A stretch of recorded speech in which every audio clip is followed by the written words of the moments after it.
Parshat Acharei Mot Kedoshim. This year is dedicated to the memory of Rachalea Bas Rav Chaim Tzvi. This week we have two Parshiot, Acharei Mot Kedoshim.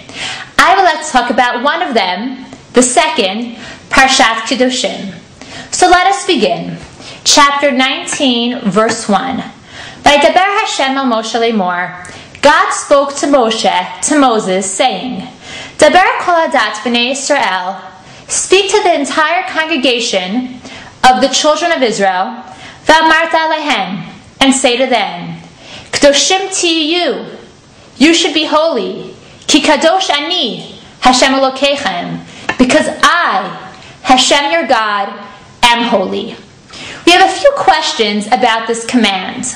Number 1, what does Kedusha mean? I translated it as holy, but is that what it truly means? And let's say it does mean holy. Well then, how is one holy? Which brings us to our second question is, once we know what Kedusha is, how does one become a Kadosh person? How does one fulfill this command to be Kadosh? And our third question is, why is this command placed here?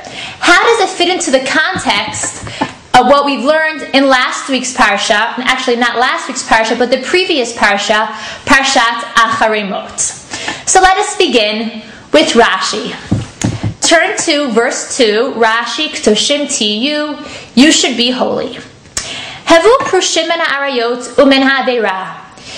Separate yourselves from sexually immoral things and from sin.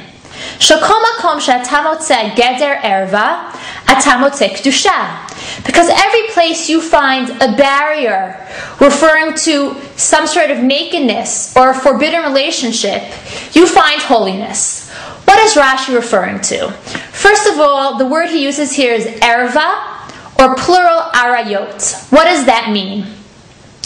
I would say colloquially that means a forbidden relationship.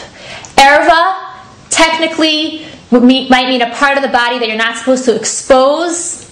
Someone might call it nakedness. There are certain parts of our body that are considered erva, and that's why we cover them, both men or women.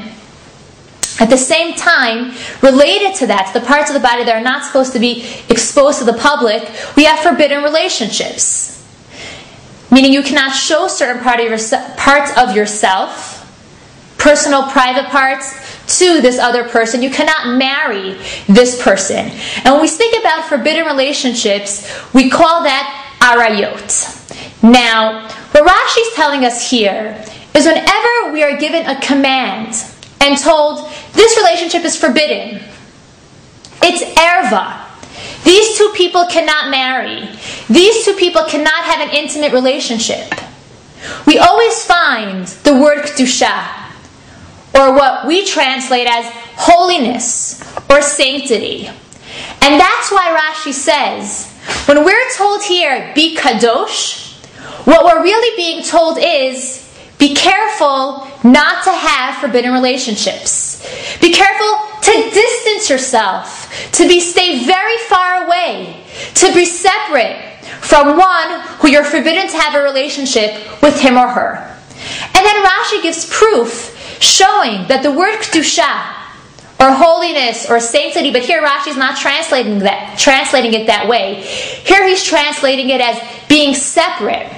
That the word kedusha is always said when we talk about those forbidden relationships. And he gives an example.